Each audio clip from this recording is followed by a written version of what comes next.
Yana tun, yana oy,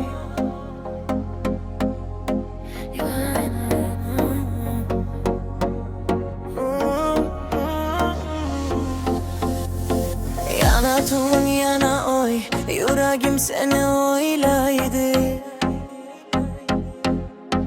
Bir qarashing yetadi, dunyo men uchun to'xtaydi. Ko'chalar jim uyquladi, qadamlarim seni izlaydi. Shamollar ham isming aytib, qulog'imga sirlar so'zlaydi. Kulganingda bahor kelar, yuragimda gullar ochar. Sen yonimda bo'lsan gaga, har bir kunim bayram bo'lar. Ko'zlaringda osmon bor, yuragimda faqat yor.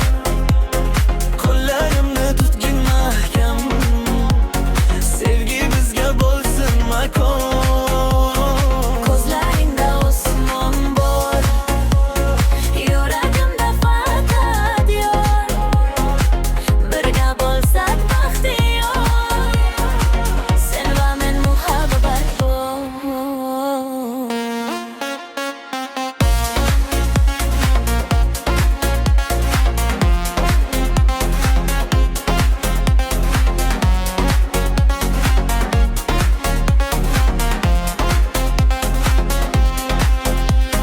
Yulduzlar ham havas qilar, bizga vaqt porlab turar.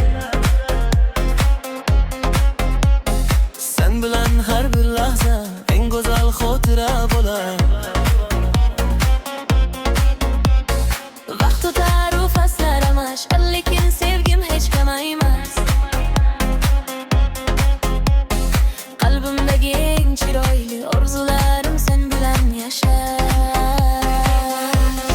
Yomg'ir yog'sa qo'rqmayman, qo'ling bo'lsa yonimda. Tunlar uzun tuyulmaydi, sen bo'lsang hayotimda. Bir umrga va'da ber, qo'llarimni qo'yma hech. Muhabbatni yo'lida birga yuraylik abadiy. Ko'zlaringda osmon bor, yuragimda faqat yor. Qo'llarimni tutgin mahkam, sevgi bizga bo'lsin makon. Ko'zlaringda osmon bor, yuragimda faqat yor. Birga bo'lsak baxtiyor, sen va men muhabbat bor. Sen va men muhabbat bor.